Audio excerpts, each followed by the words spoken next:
Assalamualaikum warahmatullahi wabarakatuh. Perkenalkan, nama saya Ferdita Rama Fauzia. Saya dari kelas Manajemen 23C. NPM saya 234111022. Di sini saya akan menjelaskan tentang speech. Speech adalah aktivitas atau proses berbicara secara verbal di depan audiens dengan tujuan menyampaikan pesan, informasi, atau ide tertentu.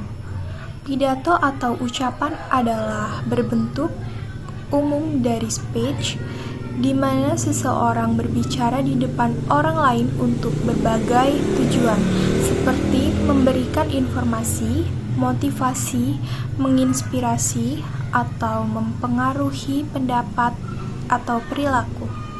Berbicara dalam bentuk speech melibatkan penggunaan kata-kata dan bahasa verbal untuk menyampaikan pesan dengan cara yang jelas, terstruktur, dan meyakinkan.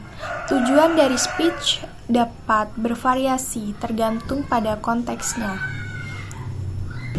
seperti edukasi untuk menyampaikan informasi atau pengetahuan kepada audiens, persuasi untuk membujuk atau meyakinkan audiens tentang suatu ide, produk, atau pandangan tertentu.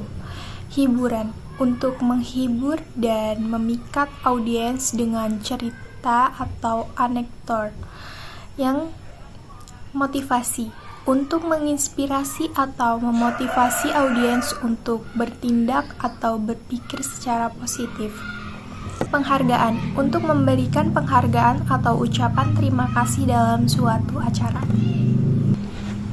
Speech dapat disampaikan dalam berbagai konteks dan format, seperti pidato formal di acara resmi, presentasi bisnis, kuliah, wawancara, atau percakapan informasi di antara teman-teman.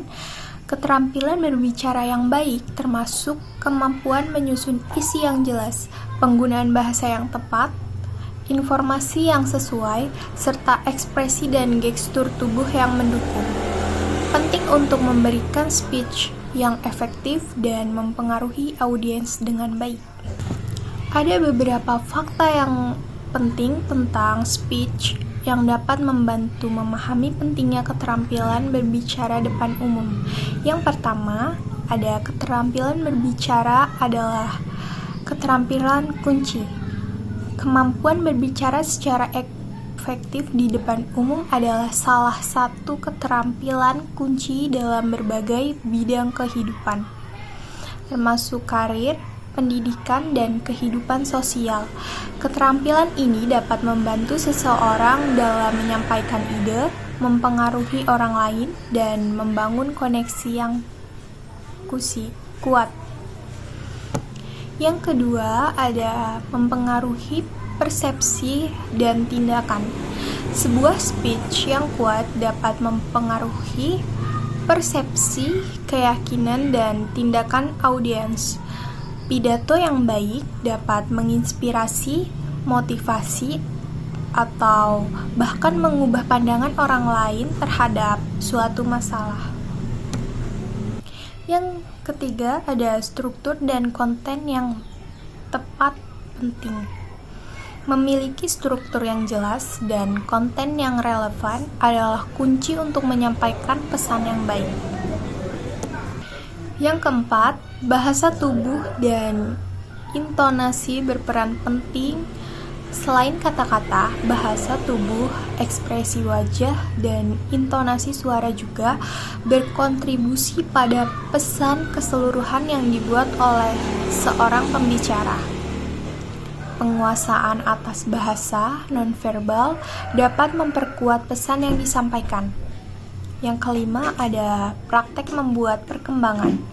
Semakin sering berbicara di depan umum, semakin baik keterampilan berbicara seseorang akan menjadi latihan terus-menerus, dan umpan baik konstruktif dapat membantu meningkatkan kemampuan berbicara. Kesiapan dan persiapan penting. Persiapan yang matang sebuah speech sangatlah penting.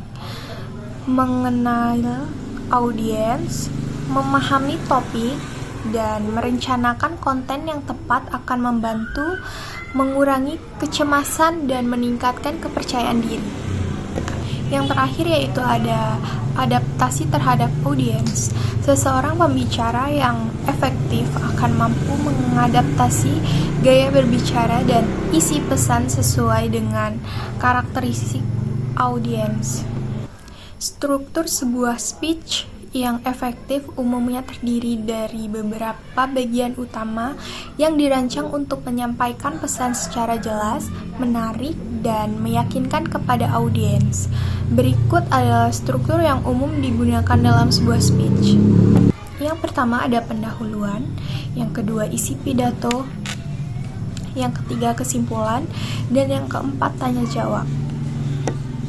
Nah, dari pembahasan speech ada tips penting yang perlu dimengerti. Yang pilih bahasa yang jelas dan tepat. Gunakan bahasa yang mudah dipahami oleh audiens tanpa jargon yang berlebihan. Gunakan ilustrasi atau contoh. Gunakan ilustrasi, contoh, atau cerita pendek untuk memperjelas poin-poin. Gunakan visual dengan bijak. Jika memungkinkan, gunakan bantuan visual seperti slide, PowerPoint untuk mendukung presentasi Anda. Praktek dan rekam diri. Latihan berbicara secara teratur dan merekam diri sendiri untuk mengidentifikasi area perbaikan. Adaptasi terhadap audiens. Selalu mempertimbangkan audiens Anda dan sesuaikan gaya berbicara serta konten dengan karakteristik mereka. Dengan mengikuti struktur ini dan memperhatikan tips-tips di atas, dapat menyusun dan menyampaikan speech yang baik, efektif, dan mempengaruhi audiens dengan baik. Sekian dari saya ucapkan terima kasih dan mohon maaf jika ada salah-salah kata dalam ucapan saya. Saya akhiri, wabillahi taufiq wal hidayah. Wassalamualaikum warahmatullahi wabarakatuh.